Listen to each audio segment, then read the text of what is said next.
గడి ప్రధాన ద్వారాలు దబీల్మన్న భయంకరమైన శబ్దంతో మూసుకున్నాయి.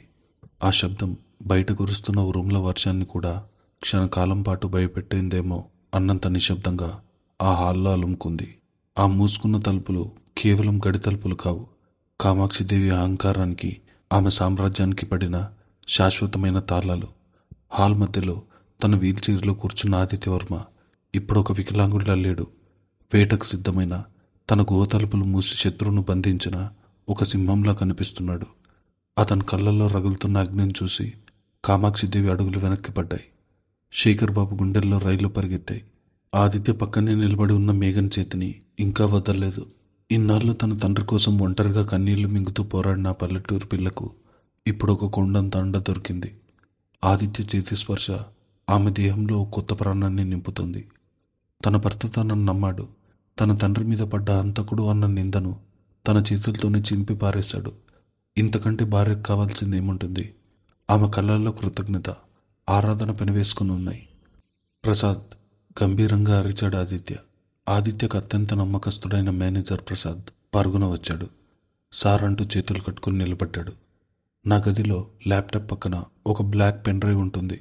అది తీసుకుని ఇక్కడికి హాల్లో ఉన్న స్క్రీన్కి కనెక్ట్ చేయి అని ఆజ్ఞాపించాడు ఆదిత్య. ఆ మాట వినగానే కామాక్షిదేవి మొహం పాలిపోయింది. పెన్ డ్రైవ్, అందులో ఏముంది? ఇన్నాళ్ళు తన గదికే పరిమితమైన వీల్చైర్ వాడు నాకు తెలియకుండా ఏ ఆధారాలు సంపాదించాడు? ఆ మెదడు వేగంగా ఆలోచిస్తుంది. ఆదిత్య, ఏంటిదంతా? ఆ పల్లెటూరు పిల్ల మాయలో పడి నువ్వు సొంత ఇంటి వాళ్ళనే అవమానిస్తున్నావు. తలుపులు మూయించి మమ్మల్ని బంధిస్తావా? నీకు పిచ్చి పట్టింది అంటూ గొంతు పెంచి అరిచింది కామాక్షిదేవి. కానీ ఆదిత్య కళ్ళలో కనీసం చలనం లేదు. పిచ్చి నాకు కాదు కామాక్షిదేవి గారు, అధికార దాహంతో, ఆస్తుల పిచ్చితో కళ్ళు మూసుకుపోయిన మీకు పట్టింది. ఈరోజు ఆ పిచ్చి శాశ్వతంగా వదిలిస్తాను అన్నాడు చల్లగా, కానీ అత్యంత కఠినంగా. ప్రసాద్ పరుగున వెళ్ళి పెన్ డ్రైవ్ తీసుకొచ్చి హాల్లో ఉన్న ఒక పెద్ద టీవీ స్క్రీన్కి కనెక్ట్ చేశాడు. శేఖర్ బాబు నెమ్మదిగా వెనక్కి జరిగి గడి వెనుక తలుపుల గుండా పారిపోవడానికి ప్రయత్నించాడు. కానీ ఆదిత్య సైగతో అక్కడున్న సెక్యూరిటీ గార్డులు శేఖర్ బాబుని కాలర్ పట్టుకుని లాక్కొచ్చి హాల్ మధ్యలో పారేశాడు. ప్లే చేయి ప్రసాద్. టీవీ స్క్రీన్ ఆన్ అయింది. అందులో ఓ చీకటి గది. ఆ గది మధ్యలో ఒక కుర్చీ కట్టేయబడి ఉన్న ఒక వ్యక్తి. అతని ముఖం అంతా గాయాలతో, భయంతో వణికిపోతూ ఉంది. ఆ వ్యక్తిని చూడగానే కామాక్షిదేవి చేతుల్లో ఉన్న ఫైల్స్ కింద పడిపోయాయి. శేఖర్ బాబుకు చెమటలు పట్టాయి. అదెవరో కాదు, 3 ఏళ్ల క్రితం ఆదిత్య కారును గుద్దిన లారీ అసలు డ్రైవర్ రంగడు. వీడియో రంగడు కన్నీళ్లు పెట్టుకుంటూ మాట్లాడుతున్నాడు. నన్ను క్షమించండి బాబుగారు, నేను కావాలని చేయలేదు. ఆ రోజు రాత్రి నేను లారీ తీసుకుని వెళ్తుంటే నన్ను శేఖర్ బాబు అడ్డగించాడు. ఆయన నన్ను బెదిరించి ఒక 10 లక్షల రూపాయలు కట్ట నా చేతిలో పెట్టారు.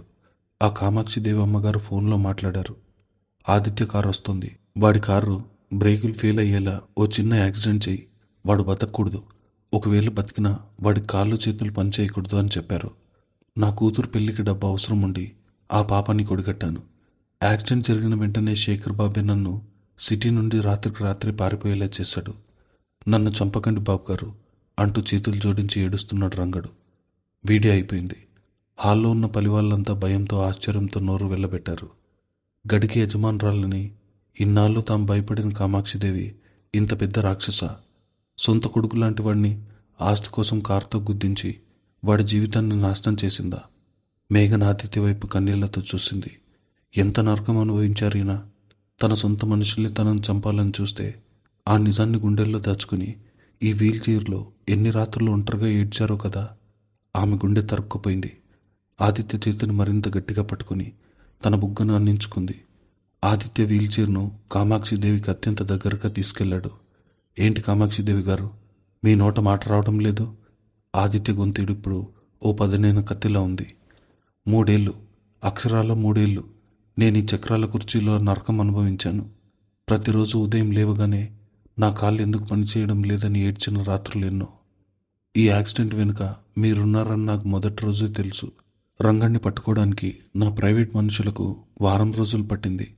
నా తండ్రి కట్టిన ఈ గడి పరువు, మా కుటుంబం పరువు బజారున పడకూడదని ఒకే ఒక్క కారణంతో నా నోరు కట్టేసుకున్నాను. ఒక వికలాంగుడిగా మిగిలిపోయినా పర్లేదు, కుటుంబం విడిపోకూడదని మౌనంగా భరించాను. కామాక్షిదేవి తలదించుకుని వణుకుతుంది. ఆమె దర్పం, అహంకారం అన్నీ ఆ నిజం ముందు పేకమేడల్లా కూలిపోయాయి. ఆదిత్య ఆవేశం కట్టలు తెంచుకుంది. కానీ మీరేం చేశారు? నా మౌనాన్ని నా బలహీనతగా తీసుకున్నారు. నా ఆస్తుల కోసం మీ కుట్రలాపలేదు. సరే, ఆస్తి మీద ఆశలే పోనీలే అనుకున్నాను. కానీ మీరు ఒక మనిషి జీవితంతో ఆడుకున్నారు. ఏ పాపం తెలియని ఓ పల్లెటూరు పిల్లను నా కళ్ళకు గంతలు కట్టి నాకు భార్యగా తీసుకొచ్చారు. నా మనసులో ఆమె పట్ల ద్వేషాన్ని పెంచారు. ఆమె కన్నీళ్లతో నా కాళ్ళు కడిగించారు. ఆదిత్య చూపులిప్పుడు దివ్య మీద పడ్డాయి. దివ్య భయంతో ఒక అడుగు వెనక్కి వేసింది. నీ ఆస్తులు నా ఆస్తులు కలిస్తే దేశాన్ని ఏలొచ్చని కదా నువ్వు కలలు కన్నది దివ్య. ఆ ఆస్తి కోసం ఈ కామాక్షిదేవి చేతుల్లో కలిపి మేఘన తండ్రిని హంతకుడుగా ముద్ర వేయించాలని చూశారు కదూ. డబ్బుంటే మీరు ప్రాణాలు కొనేయగలరా? నిజాలను కొనేయగలరా? నా భార్య పట్ల, ఆమె కుటుంబం పట్ల మీరు చేసిన ఈ నీచమైన కుట్రను నేనెప్పటికీ క్షమించను. ఆదిత్య, ప్లీజ్ నన్ను క్షమించు. నాకు ఎలాంటి సంబంధం లేదు. ఈ కామాక్షి ఆంటీ చెప్తేనే నేను.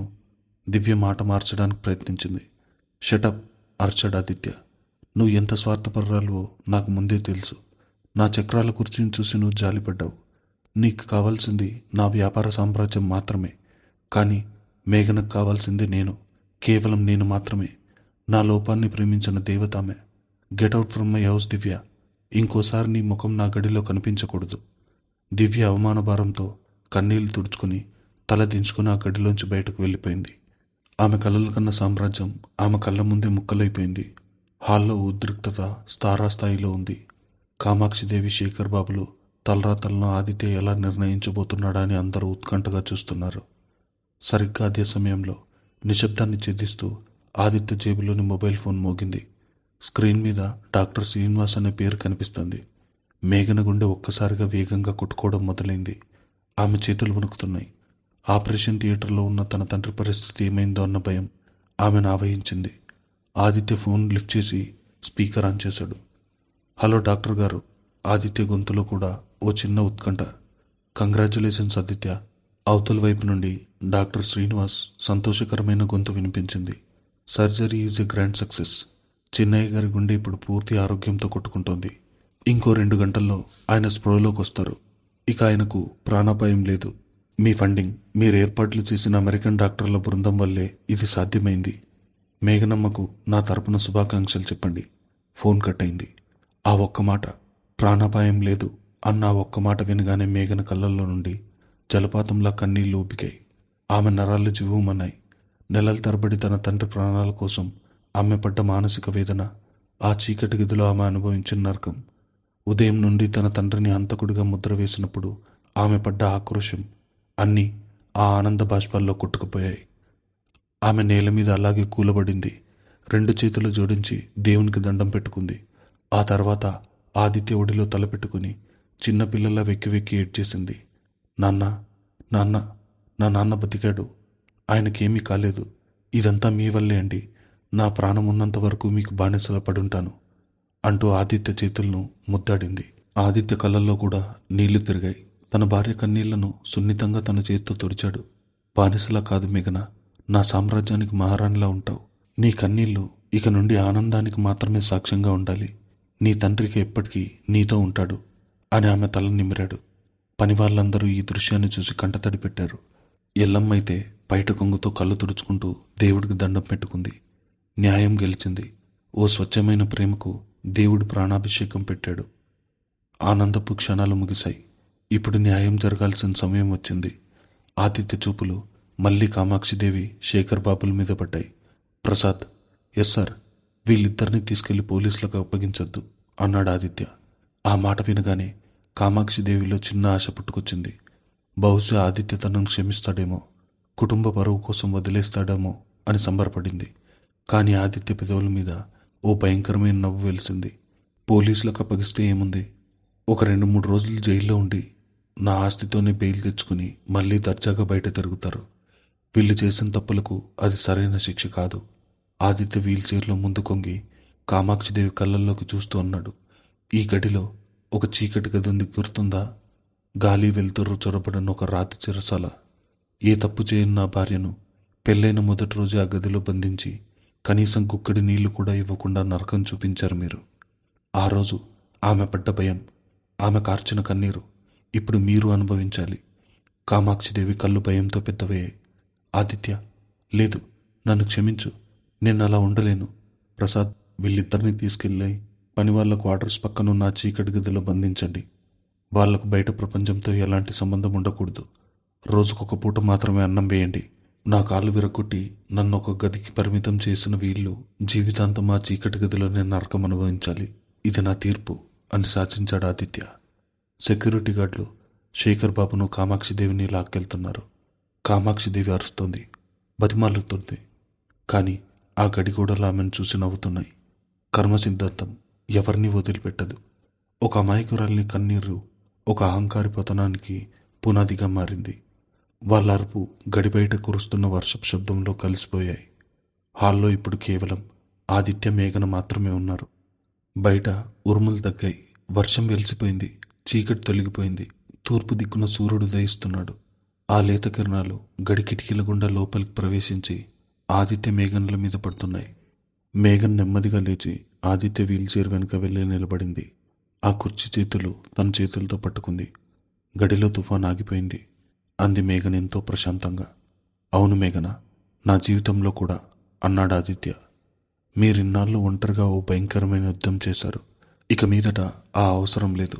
మీ ప్రతి అడుగులోనూ నేనుంటాను. మీ చక్రాల కుర్చీకి నేను సారథినవుతాను.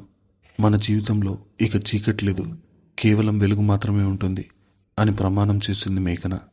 ఆదిత్య మనసంతా ఓ అద్భుతమైన ప్రశాంతత ఆవరించింది. ఆస్తి, అంతస్తులు, కోట్లు ఇవన్నీ స్వచ్ఛమైన ప్రేమ ముందు ఎంత చిన్నవో అతనికి అర్థమైంది. ఒకరి కోసం ఒకరు అన్నట్టుగా విధి వాళ్ళిద్దరినీ కలిపింది. కన్నీటి ముత్యంగా అడుగుపెట్టిన మేఘన ఇప్పుడు ఒక గడికి మహారాణిలా నిలబడింది. ఆ కొత్త ఉదయం కిరణాల సాక్షిగా ఇద్దరు హృదయాలు ఒకటయ్యాయి. ఆదిత్య కళ్ళలో ఇప్పుడు వైకల్యం తాలూకు బాధ లేదు. కేవలం మేఘన పట్ల అనంతమైన ఆరాధన మాత్రమే ఉంది. గడిలో కుట్రలు, చీకట్లు తొలగిపోయాయి. కొత్త ఉదయం పలకరించిన వేళ ఆదిత్య, మేఘన ఆస్పత్రికి చేరుకున్నారు. ఐసీయూ నుండి సాధారణ గదికి మార్చబడిన చిన్నయ్య మత్తు నుండి మెల్లగా తేరుకుంటున్నాడు. గది తలుపులు తీసుకుని మేఘన లోపలికి అడుగుపెట్టింది. పాలిపోయిన ముఖంతో, చేతికి సెలైన్ పైపులతో ఉన్న తండ్రిని చూడగానే ఆమె కళ్ళల్లో కన్నీళ్లు సుడులు తిరిగాయి. పరుగున వెళ్ళి తండ్రి మంచం పక్కన కూర్చుంది. నాన్న, మేఘన పిలుపులో ప్రాణం లేచొచ్చిన ఆనందం ఉంది. చిన్నయ్య నెమ్మదిగా కళ్ళు తెరిచాడు. తన కళ్ళ ముందు కన్నీళ్లతో కానీ ఎంతో ప్రశాంతంగా కనిపిస్తున్న కూతురిని చూడగానే అతని ముఖంలో ఓ చిరునవ్వు వెలిసింది. మేఘన, నా తల్లి, నువ్వు బాగున్నామా అమ్మా అంటూ వణుకుతున్న చేతులతో కూతురు తలనిమిరాడు. నేను చాలా బాగున్నాను నాన్న, నీకేం కాలేదు, పెద్ద ఆపరేషన్ జరిగింది, నువ్వు పూర్తిగా కోలుకున్నావు అని చెబుతూనే తండ్రి చేతును ముద్దాడి కన్నీళ్లు పెట్టుకుంది మేఘన. అప్పుడు గదిలో తన వీల్చైర్లో నెమ్మదిగా వచ్చాడు ఆదిత్య. చిన్నయ్య చూపులు ఆదిత్య మీద పడ్డాయి. ఒక కోటీశ్వరుడు, తన అల్లుడు వీల్చైర్లో ఉన్నాడా? చిన్నయ్యకి ఏమీ అర్థం కాలేదు. బ్రోకర్ సుబ్బారావు చెప్పిన మాటలు, ఆ తర్వాత జరిగిన ఆదిత్య యాక్సిడెంట్ గురించి అతనికి ఏమీ తెలియదు కదా. మేఘన కన్నీళ్లు తుడుచుకుని ఆదిత్య వైపు చూపించి, నాన్న, ఈయన నా భర్త ఆదిత్య వర్మ గారు. ఈయనే దగ్గరుండి నీకు పెద్ద ఆపరేషన్ చేయించారు అని పరిచయం చేసింది. చిన్నయ్య గుండెలో ఏదో భయం పట్టుకుంది. తన వైద్యం కోసం, అప్పుల కోసం కనకదుర్గ పన్నిన వల్లలో పడిన తన కూతురు ఒక వికలాంగుణ్ణి పెళ్లి చేసుకుందా? తన ప్రాణాల కోసం తన కూతురు జీవితాన్ని పెళ్లి చేసిందా? చిన్నయ్య కళ్ళల్లో అపరాధ భావం, వేదన కట్టలు తెంచుకున్నాయి. అయ్యో నా తల్లి, నా ప్రాణాల కోసం నువ్వు ఎంత పెద్ద శిక్ష అనుభవిస్తున్నావే. ఓ చక్రాల కుర్చీని నీ జీవితానికి ముడివేశానా? నన్ను క్షమించు తల్లి, నన్ను క్షమించు అంటూ వెక్కి వెక్కి ఏడవడం మొదలుపెట్టాడు చిన్నయ్య. చిన్నయ్య మాటలకు ఆదిత్య కళ్ళల్లో కోపం రాలేదు, ఓ ప్రశాంతమైన ఆర్ద్రత కనిపించింది. నెమ్మదిగా తన వీల్చైర్ను చిన్నయ్య మంచం దగ్గరకు పోనిచ్చాడు. చిన్నయ్య వణుకుతున్న చేతులు తన 2 చేతుల్లోకి తీసుకున్నాడు. మామయ్య గారు, ఆ పిలుపులో కొడుకున్నంత ఆప్యాయత ఉంది. చిన్నయ్య ఆశ్చర్యంతో ఆదిత్య వైపు చూశాడు. మీరు బాధపడకండి, మీ కూతురు నా జీవితంలోకి ఓ బలిపశువులా రాలేదు, నా ప్రాణాలను కాపాడే ఒక దేవతలా వచ్చింది. ఈ చక్రాల కుర్చీలో ఉన్న నా జీవితం ముగిసిపోయిందనుకున్నాను, కానీ మేఘన్ నా జీవితానికి కొత్త అర్థం చెప్పింది. మేఘన్ నా భార్య మాత్రమే కాదు, నా ప్రపంచం. నేను నడవలేకపోవచ్చు, కానీ మీ కూతుర్ని నా గుండెల్లో పెట్టుకుని మారాన్లా చూసుకునే బాధ్యత నాది. మీ కూతురు అనాథ కాలేదు, ఒక సామ్రాజ్యానికి యజమానురాలయ్యింది. ఎంతో హుందాగా, స్పష్టంగా చెప్పాడు ఆదిత్య. ఆ మాటలు వింటూనే చిన్నయ్య మనసులో భయాలన్నీ మాయమయ్యాయి. తన కూతురి కళ్ళల్లోకి చూశాడు. మేఘన కళ్ళల్లో ఆదిత్య పట్ల ఉన్న ఆరాధన, ప్రేమ అతనికి స్పష్టంగా కనిపించాయి. ఒక తండ్రికి ఇంతకంటే ఏం కావాలి? బాబు, నువ్వు దేవుడివయ్యా, నా కూతురు అదృష్టం బాగుండి నీ చేతిలో పడింది అంటూ ఆదిత్య చేతులు కళ్ళకద్దుకున్నాడు చిన్నయ్య. ఆ గదిలో ఓ అందమైన కుటుంబం పరిపూర్ణమైంది. మరోవైపు నగరంలో కార్పొరేట్ ప్రపంచంలో ప్రకంపనలు రేగాయి. కామాక్షిదేవి శేఖర్ బాబుల కుట్ర గురించి ఆదిత్య లాయర్ ద్వారా వ్యాపార భాగస్వామి రాజశేఖర్కు మొత్తం సమాచారం చేరింది. 3 ఏళ్ల క్రితం ఆదిత్య యాక్సిడెంట్ వెనుక ఉన్నది కామాక్షిదేవి అని, ఆమెతో తన కూతురు దివ్య కూడా చేతులు కలిపిందని తెలుసుకుని రాజశేఖర్ రగిలిపోయాడు. దివ్య ఇంటికి రాగానే రాజశేఖర్ ఆమె చెంప మీద బలంగా కొట్టాడు. వాట్ నాన్సెన్స్ ఈజ్ దిస్ దివ్య? ఒకరి ప్రాణాలు తీసే కుట్రలో నువ్వు భాగస్వామ్యం అవుతావా? ఆదిత్య ఆస్తి కోసం ఓ కిరాయి హంతకురాలతో చేతులు కలుపుతావా? యు మేడ్ మీ షేమ్ఫుల్ అని గర్జించాడు. ఆదిత్య ఏడుస్తూ, డాడ్, నేను ఆదిత్యను ప్రేమించాను డాడ్, వాడి కోసం ఇదంతా అని కవర్ చేయబోయింది. షటప్, నువ్వు ప్రేమించింది వాడిని కాదు, వాడి డబ్బుని. ఆదిత్య ఎంత గొప్పవాడో ఇప్పుడు నాకు అర్థమైంది. అతనికి ద్రోహం చేసిన ఎవరిని నేను క్షమించను అని చెప్పి వెంటనే ఆదిత్యకు ఫోన్ చేశాడు. Aditya, I'm very sorry. Kamakshi Devi ఆడిన నాటకం నమ్మి నీకు నేను అన్యాయం చేశాను. క్యాన్సిల్ చేసిన 250 కోట్ల డీల్ మళ్ళీ మనం సైన్ చేస్తున్నాం. ఆ బోర్డ్ ఆఫ్ డైరెక్టర్స్కు నేను సమాధానం చెప్తాను. నువ్వే ఈ కంపెనీకి శాశ్వత సీఈఓ అని ప్రకటించాడు. ఆదిత్య కేవలం తన ఇంటినే కాదు, తన వ్యాపార సామ్రాజ్యాన్ని కూడా తిరిగి కైవసం చేసుకున్నాడు. దివ్య అహంకారం శాశ్వతంగా నేలకూలింది. సాయంత్రం గడిలో వాతావరణం ఎంతో ఆహ్లాదకరంగా ఉంది. కామాక్షిదేవి శేఖర్ బాబులు బంధించిన చీకటి గది వైపు ఇప్పుడు ఎవరూ వెళ్ళడం లేదు. గడిలోని ప్రతి గదిలోనూ ఇప్పుడు దీపాలు వెలుగుతున్నాయి. ఆ పాత రాతి భవనానికి మళ్ళీ ప్రాణం వచ్చినట్టుగా ఉంది. ఆదిత్య గదిలో మందపాటి తెరలు తొలగించబడ్డాయి. కిటికీల గుండా వస్తున్న సన్నటి గాలికి మేఘన వేసుకున్న పూల చీర కొంగు ఎగురుతుంది. అద్దం ముందు నిలబడి మేఘన చుట్టూ దూకుంటుంది. ఆదిత్య మొదటిసారి మేఘన కోసం స్వయంగా డిజైనర్ ద్వారా తెప్పించిన ఖరీదైన చీరది. ఆ చీరలో ఆమెకు దేవతల వెలిగిపోతుంది.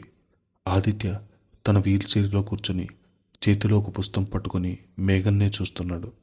ఆమె కదలికలు, ఆమె అందం, ఆమె కళ్ళల్లోని స్వచ్ఛత అన్నీ ఆదిత్యను కట్టిపడేస్తున్నాయి.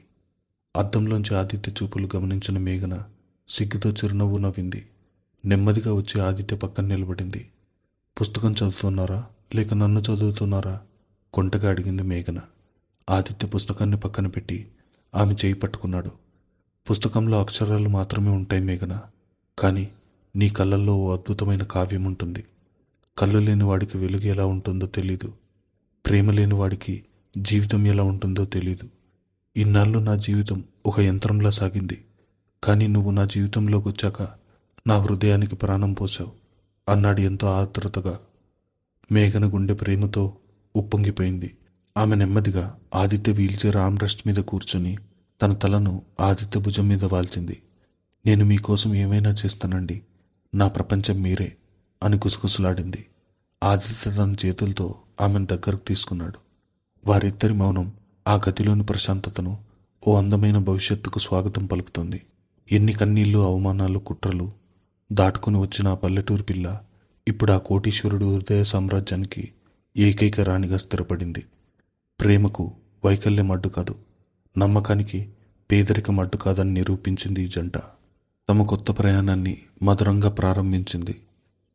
గడిలో అంతా ప్రశాంతంగా ఉన్న ఆ ప్రాంగణం చివరున్న ఆ చీకటి గదిలో మాత్రం పగ, ప్రతీకారం బుసలు కొడుతున్నాయి. ఒకప్పుడు ఆ గడికి మహారాణిలా వెలుగొందిన కామాక్షిదేవి ఇప్పుడు ఆ రాతి గోడల మధ్య ఓ పిచ్చిదానిలా మారిపోయింది. గాలి వెలుతురు చొడబడిన ఆ గదిలో అహంకారం కాస్త ఆక్రోశంగా మారింది. పక్కనున్న శేఖర్ బాబు కళ్ళల్లో నిద్రలేదు. కేవలం ఆదిత్య మేఘన్ల మీద పగ మాత్రమే రగులుకుంటోంది. శేఖర్, మనం ఇలా ఈ చీకటి గదిలో కుక్కల్లా చావకూడదు. నా సామ్రాజ్యాన్ని లాక్కున్న పల్లెటూరు పిల్లను, ఆదిత్యగాడిని నా చేతులతో నరకాలి. ఈ చీకటి గది తలుపులు ఎలాగైనా తెరుచుకోవాలి అంటూ గోడను బాధతో అరుస్తోంది కామాక్షిదేవి. ఓపిక పట్టక ఈ గడిలో నా గురించి, నా క్రూరత్వం గురించి తెలిసిన పని వాళ్ళు ఇంకా ఉన్నారు. వాళ్ళని భయపెట్టి ఎలాగైనా బయటపడతాను. ఆ ఆదిత్యగాడిని, ఆ మేఘన్ను ప్రాణాలతో వదలను అంటూ పళ్ళు కొరికాడు శేఖర్ బాబు. అదే సమయం వాళ్లకు రాత్రి భోజనం ఇవ్వడానికి రాముడు అనే పనివాడు అక్కడికి వచ్చాడు. రాముడు చాలా పిరికివాడు. తలుపు తీసి లోపల అన్నం పళ్ళెం పెడుతున్న సమయంలో శేఖర్ బాబు ఒక్కసారి రాముడు మెడ పట్టుకుని లోపలికి లాగాడు. అతని జేబులో ఉన్న చిన్న కత్తిని తీసి రాముడు గొంతుకు గుచ్చాడు. ఒక్క అరుపు అరిచావంటే నీ ప్రాణాలు గాల్లో కలిసిపోతాయి. నీ కూతురుంది కదా, నేను చెప్పిన పని చేయకపోతే రేపు ఉదయానికల్లా నీ కూతురు శవమై కనిపిస్తుంది అని భయంకరంగా హెచ్చరించాడు శేఖర్ బాబు. రాముడు ప్రాణభయంతో వణికిపోతూ, నన్ను వదిలేయండి బాబు, మీరేం చెప్తే అది చేస్తాను అని బతిమలాడాడు. శేఖర్ బాబు తన జేబులో దాచుకున్న ఓ చిన్న మత్తుమందు సీసాను రాముడి చేతిలో పెట్టాడు. రాత్రి ఆదిత్య పడుకునే ముందు తాగే పాలల్లో ఈ మందు కలపాలి. వాడు స్పృహ కోల్పోయిన తర్వాత ఆ గత్తలుపులు తీసి ఉంచి ఆ చీకటి గది తాళాలు తెరిచి నువ్వు పారిపో. ఏమాత్రం తేడా జరిగినా నీ కుటుంబం బతకదు అని శాసించాడు. రాముడు వణుకుతున్న చేతులతో ఆ సీసా తీసుకుని అక్కడి నుంచి వెళ్ళిపోయాడు. చీకటి ముసుగులో మరణం తన వల్లను పన్నడం మొదలుపెట్టింది. రాత్రి 11 గంటలు. ఆదిత్య గదిలో చిన్న టేబుల్ ల్యాంప్ మాత్రమే వెలుగుతోంది. ఆదిత్య తన ల్యాప్టాప్లో ఏదో ముఖ్యమైన ఫైల్స్ చూస్తున్నాడు. మేఘన అతనికి ఇష్టమైన పుస్తకాలను పక్కనే ఉన్న షెల్ఫ్లో సర్దుతోంది. అప్పుడే రాముడు పాల గ్లాస్ తీసుకుని లోపలికొచ్చాడు. అతని చేతులు వణుకుతున్నాయి, ముఖంలో తీవ్రమైన కంగారు. మేఘన అతన్ని చూసి, ఏంటి రాముడు అలా వణికిపోతున్నావు, జ్వరంగా ఉందా అని ఆప్యాయంగా అడిగింది. ఏం లేదమ్మగారు, కొంచెం చలిగా ఉంది, బాబుగారికి పాలు తెచ్చాను అని తడబడుతూ గ్లాస్ టేబుల్ మీద పెట్టి నేరుగా ఆదిత్య వైపు చూడలేక తల దించుకొని పరుగు పరుగున వెళ్ళిపోయాడు. మేఘన పాల గ్లాస్ తీసుకుని ఆదిత్యకిచ్చింది. చాలా రాత్రైంది, ఇక పని ఆపి పడుకోండి అంది ప్రేమగా. ఆదిత్య నవ్వుతూ ఆ పాలు తాగాడు. నువ్వు పక్కనుంటే నా అలసట ఇప్పుడు మాయమైపోతుంది మేఘన అంటూ ల్యాప్టాప్ మూసేశాడు. కానీ 5 నిమిషాలు గడిచేసరికి ఆదిత్య కళ్ళు బరువెక్కడం మొదలయ్యాయి. తల తిరుగుతున్నట్టు అనిపించింది. ఆ మత్తుమందు చాలా పవర్ఫుల్ కావడంతో అతను క్షణాల్లో స్పృహ కోల్పోయి వీల్ చైర్లోనే వెనక్కి వాలిపోయాడు. మేఘన కంగారు పడింది. ఏమైందండి, నిద్రొస్తుందా అంటూ అతన్ని నెమ్మదిగా పట్టుకుని పనివాళ్ల సహాయం లేకుండా తన భుజాల మీద ఆసరా ఇచ్చి మంచం మీద పడుకోబెట్టింది. అతను ప్రశాంతంగా నిద్రపోతున్నాడని భావించిన మేఘన అతని పక్కనే వాలిపోయి కళ్ళు మూసుకుంది. గడంతా నిశ్శబ్దంలో కూరుకుపోయింది. ఆ నిశ్శబ్దాన్ని ఆసరాగా చేసుకుని రాముడు చీకటిగా తాళాలు తెరిచి పారిపోయాడు. అర్ధరాత్రి దాటింది. మేఘన గది తలుపులు నెమ్మదిగా కిర్రుమంటూ తెరుచుకున్నాయి. గదిలో వీస్తున్న చల్లటి గాలికి కిటికీ తెరలు రెపరెపలాడుతున్నాయి. ఆ చీకట్లో ఓ నల్లటి ఆకారం గదిలోకి ప్రవేశించింది. చేతిలో తలతలాడుతున్న ఓ పదునైన కత్తి. ఆ కత్తి మీద పడుతున్న వెన్నెల వెలుగులో శేఖర్ బాబు క్రూరమైన ముఖం స్పష్టంగా కనిపిస్తుంది. అతని చూపులు మంచం మీద నిద్రిస్తున్న మేఘన మీద పడ్డాయి. ఈ పల్లెటూరు ముండ వల్లే నా సామ్రాజ్యం కూలిపోయింది. ఈరోజు వీళ్ళిద్దరినీ చంపి ఈ గడికి నిప్పంటించి పారిపోతాను అని మనసులో కసితో రగిలిపోతూ అడుగులు వేస్తున్నాడు. మంచం మీదున్న ఆదిత్యం చూశాడు. మత్తుమందు ప్రభావంతో ఆదిత్య శరీరం పూర్తిగా నిశ్చేష్టంగా పడింది. శేఖర్ బాబు నెమ్మదిగా మేఘన వైపు వెళ్ళాడు. కత్తిని గాల్లోకి ఎత్తాడు. సరిగ్గా అదే సమయానికి బయట వీచిన గాలికి ఓ ఫ్లవర్ వాస్ కింద పడి పగిలింది. ఆ శబ్దానికి మేఘను లిక్కిపడి కళ్ళు తెరిచింది. తన కళ్ళ ముందు కత్తి పట్టుకుని నిలబడిన శేఖర్ బాబును చూడగానే మేఘన గుండె ఆగిపోయినంత పనైంది. శేఖర్ బాబు అంటూ గట్టిగా అరుస్తూ వెనక్కి జరిగింది. అరు, ఎంత గట్టిగా అరిచినా నిన్ను కాపాడేది ఎవరూ లేరు. ఆదిత్యగాడు మత్తులో ఉన్నాడు. వాడు చచ్చినా లేవడు. ముందు నిన్ను చంపి ఆ తర్వాత వాడి పని పడతాను అంటూ కత్తితో ఆమె మీదకు దూకాడు. మేఘన భయంతో మంచం మీద నుండి కింద పడిపోయింది. శేఖర్ బాబు ఆమె మీద కత్తిని విసరబోయాడు. మేఘన అరుపు ఆదిత్య చెవుల్లో ప్రతిధ్వనించింది. మత్తుమందు అతని దేహాన్ని బంధించిన మేఘన ఆపదలో ఉందన్న నిజం అతని మెదడుకు ఓ బలమైన విద్యుత్ తరంగాన్ని పంపింది. తను ప్రాణంగా ప్రేమించే భార్య ప్రాణాపాయంలో ఉన్నప్పుడు ఓ మనిషిలో సంకల్పం బలం ఎటువంటి శారీరక అడ్డంకులనైనా అధిగమించగలదు. ఆదిత్య కళ్ళు తెరిచాడు. శరీరం సహకరించడం లేదు, కానీ గుండెలో మండుతున్న అగ్ని అతన్ని నిలవనివ్వలేదు. తన భార్యను కాపాడుకోవాలన్న తపన ముందు ఆ మత్తుమందు కూడా ఓడిపోయింది. శేఖర్ బాబు కత్తిని మేఘన గుండెల్లోకి దించడానికి చేయెత్తాడు. మేఘన కళ్ళు మూసుకుని తన ప్రాణాలు వదిలేయడానికి సిద్ధపడింది. కానీ ఆ కత్తి ఆమెను తాకలేదు. మంచం మీదున్న ఆదిత్య తన చేతుల్లో బలంతో ఒక్కసారిగా మంచం మీద నుండి కిందకు దూకాడు. అతని కాళ్ళు సహకరించకపోయినా తన 2 చేతులతో నేలను గట్టిగా పట్టుకుని పులిలా ముందుకు లాక్కుంటూ వచ్చి శేఖర్ బాబు కాళ్ళను తన 2 చేతులతో గట్టిగా పట్టుకున్నాడు. ఆ ఊహించని పరిణామానికి శేఖర్ బాబు బ్యాలెన్స్ తప్పి వెనక్కి పడిపోయాడు. అతని చేతుల్లో కత్తి దూరంగా పడిపోయింది. మత్తుమందు ప్రభావం, దానికి తోడు కాళ్ళు పనిచేయని నిస్సహాయత. అయినా సరే ఆదిత్య కళ్ళల్లో మృత్యువును సైతం భయపెట్టేంత పౌరుషం కనిపిస్తుంది. శేఖర్ బాబు మళ్ళీ కత్తి తీసుకోవడానికి ప్రయత్నించగా ఆదిత్య తన బలమంతా కూడగట్టుకుని శేఖర్ బాబు కాలర్ పట్టుకుని నేలకేసి బలంగా కొట్టాడు. ఆ దెబ్బకు శేఖర్ స్ప్రో కోల్పోయాడు. ఈ అలికిడికి సెక్యూరిటీ గార్డులు, పనివాళ్ళు పరుగు పరుగున గదిలోకి వచ్చారు. కింద పడిన శేఖర్ బాబును చేతులతో నేల మీద పట్టుకుని ఆవేశంగా ఊగిపోతున్న ఆదిత్యను చూసి అందరూ నిశ్చేష్టులయ్యారు. మేఘన కన్నీళ్లతో పరుగున వెళ్ళి ఆదిత్యను గట్టిగా హత్తుకుంది. నా కోసం, నా ప్రాణాల కోసం మీరు మృత్యువుతో పోరాడారు. మీ ప్రేమ ముందు ఆ దేవుడు కూడా తలవంచాల్సిందే అంటూ వెక్కి వెక్కి ఏడ్చింది మేఘన. ఆదిత్య ఆమెను గుండెలకు కత్తుకున్నాడు.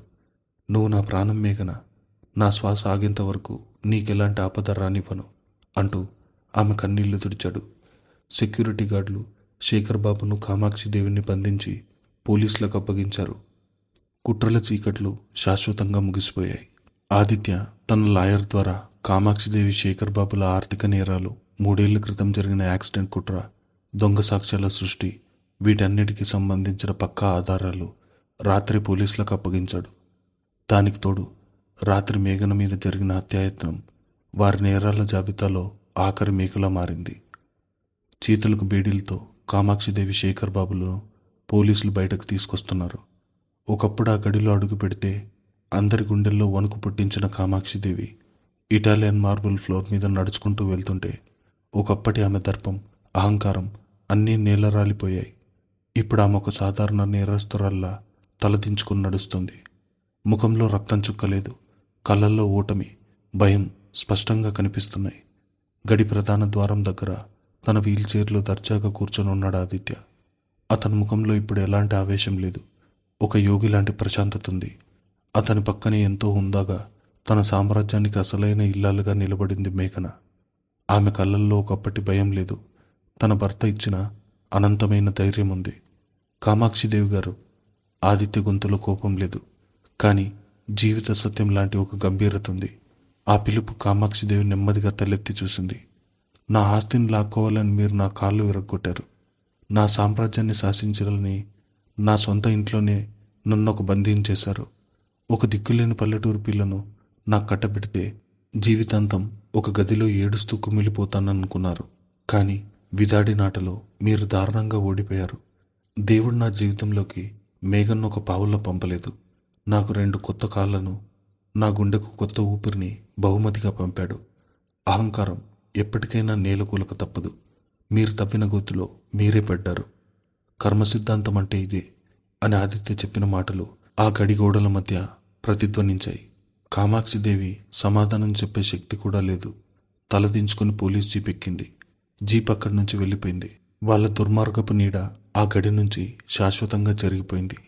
జీప్ వెళ్ళిపోగానే గడిలో పండగ వాతావరణం నెలకొంది. ఆ చీకటి గదిలో మేఘన పడ్డ కన్నీళ్లు ఇప్పుడు విజయ గర్వంగా మారాయి. ఎల్లమ్మ లాంటి పనివాళ్ళంతా సంతోషంతో కన్నీరు కార్చుకుంటూ మేఘనకు, ఆదిత్యకు దండాలు పెట్టారు. ఇన్నాళ్ళు ఒక జైల్లో అనిపించిన ఆ గడిలో ఇప్పుడు స్వేచ్ఛావాయువులు వీస్తున్నాయి. అందరూ ఎవరి పనుల్లోకి వాళ్ళు వెళ్ళిపోయాక ఆదిత్య మేఘన చేయిని తన 2 చేతుల్లోకి తీసుకున్నాడు. ఇక ఈ గడిలో ఎలాంటి చీకటి లేదు మేఘన, అంతా నువ్వు తీసుకొచ్చిన వెలుగే అన్నాడు ఆమె కళ్ళల్లోకి చూస్తూ. మేఘన ఆదిత్య ఒళ్ళో వాలిపోయి అతని భుజాలపై తలపెట్టింది. ఈ వెలుగుకి ప్రాణం మీరేనండి, మీరు లేకుండా నా ఉనికికి అర్థమే లేదు అంది ఆనంద బాష్పాలతో. కాలచక్రం గిర్రున తిరిగింది. 1 సంవత్సరం గడిచింది. పచ్చని పల్లెటూరు. ఒకప్పుడు అప్పుల బాధతో కన్నీళ్లతో తడిసిన మేఘన పూరి గుడిసె స్థానంలో ఇప్పుడు అందమైన పెంకుటిల్లు దర్పంగా నిలబడి ఉంది. ఉదయాన్నే లేచిన చిన్నయ్య పూర్తి ఆరోగ్యంతో, గుండె నిండా ఉత్సాహంతో పొలం పనులకు వెళ్ళిపోతున్నాడు. బుజ్జి సంతోషంగా కొత్త బట్టలు వేసుకుని పుస్తకాల సంచి తగిలించుకుని బడికి పరుగు తీస్తున్నాడు. ఆ ఇల్లిప్పుడు కన్నీళ్ళకు కాదు, సంతోషాలకు చిరునామాగా మారింది. గడిలో చీకట్లను పారదోలిన మేఘన తన పుట్టింటికి వెలుగులు తీసుకొచ్చింది. ఆకాశంలో మబ్బులు కమ్ముకుని నెమ్మదిగా సన్నటి చినుకులు రాలుతున్నాయి. ఆ పెంకుటింటి వరండాలో నిలబడి వర్షాన్ని ఆస్వాదిస్తోంది మేఘన. ఆమె మెడలో ఆదిత్య కట్టిన 3 ముళ్ళ మంగళసూత్రం ఆమె జీవితానికి శ్రీరామ రక్షలా ప్రకాశిస్తుంది. నిండు గర్భిణి అయిన మేఘన కడుపులో పెరుగుతున్న తమ ప్రేమకు ప్రతిరూపమైన బిడ్డను ఆప్యాయంగా నిమురుకుంటూ దేవుడి కృతజ్ఞతలు తెలుపుతోంది. వర్షమంటే ఆమెకు ప్రాణం. ఆ చినుకులు భూమిని తాకుతున్న శబ్దం ఆమె మనసుకు ఓ అందమైన సంగీతంలా వినిపిస్తోంది. ఆ వర్షంలోనే ఆమెకు ఆదిత్యతో గడిపిన మధుర క్షణాలు గుర్తొస్తున్నాయి. సరిగ్గా అప్పుడే ఆమె వెనుక ఓ అడుగుల చప్పుడు. అవును, వీల్చైర్ చక్రాల చప్పుడు కాదు, అడుగుల చప్పుడు. మేఘన ఆశ్చర్యంగా వెనక్కి తిరిగి చూసింది. తన కళ్ళను తనే నమ్మలేకపోయింది. అమెరికాలో చేయించుకున్న అత్యాధునిక సర్జరీ, దానికి తోడు మేఘన తన ప్రాణాలొడ్డి ప్రతిరోజు చేసిన ఫిజియోథెరపీ వల్ల ఆదిత్య కళ్ళల్లో చలనం వచ్చింది. డాక్టర్లు అసాధ్యమన్న పనిని మేఘన ప్రేమతో సుసాధ్యం చేసింది. ఊతకర్ర సాయంతో నెమ్మదిగా కానీ ఎంతో దర్జాగా గర్వంగా అడుగులు వేస్తూ మేఘన వైపు వస్తున్నాడు ఆదిత్య. ఆ నడకలో కొద్దిగా తడబాటున్న అతని కళ్ళల్లో ఓ విజయుడి దరహాసం ఉంది. మేఘన కళ్ళల్లో ఆనంద బాష్పాలు కట్టలు తెంచుకున్నాయి. పరుగున వెళ్ళి ఆదిత్యను గట్టిగా హత్తుకుంది. ఆదిత్య తన చేతిలోని కర్రను పక్కన పెట్టి ఆమెను తన 2 చేతుల్లోకి తీసుకున్నాడు. ఈ వర్షం కురుస్తున్న రోజునే కదా నువ్వు నా జీవితంలోకి వచ్చావు మేఘన. నీ కన్నీటి ముత్యం నా జీవితానికి ప్రాణం పోసింది. నువ్వు లేకపోతే ఈ ఆదిత్యవర్మ ఎప్పుడూ ఆ వీల్చైర్లోనే కుళ్ళిపోయేవాడు. నా చక్రాల కుర్చీకి నువ్వు సారథి వెయ్యావు. ఇప్పుడు నా ప్రతి అడుగుకు గమ్యంగా మారావు అన్నాడు ఆదిత్య ఎంతో ఆర్ద్రంగా ఆమె కన్నీళ్లు తుడుస్తూ. మీరే నా సర్వస్వం అండి. ఆ దేవుడు నాకు కట్నమక్కర్లేని కోటీశ్వరుని కాదు, నా ప్రాణాలను కాపాడే దేవుణ్ణి భర్తగా ఇచ్చాడు. మన ప్రేమ ముందు ఆ విధి కూడా తల వంచింది అని మేఘన ఆదిత్య గుండెలపై తలవాల్చింది. వానచిలుకులు వాళ్ళిద్దరినీ ఆశీర్వదిస్తున్నాయి. నిజమైన ప్రేమకు వైకల్యం అడ్డు కాదు, అహంకారం ఎప్పటికీ నిలబడదు. ఒక చీకటి గదిలో కన్నీళ్లతో మొదలైన ఆ పల్లెటూరి పిల్ల ప్రయాణం ఆదిత్య ప్రేమతో ఓ అద్భుతమైన ప్రేమ కావ్యంగా ముగిసింది. ఈ కథ ఇంతటితో సమాప్తం. ఇలాంటి మరిన్ని ఇంట్రెస్టింగ్ స్టోరీస్ కోసం ఈ ఛానల్ని సబ్స్క్రైబ్ చేసుకోండి.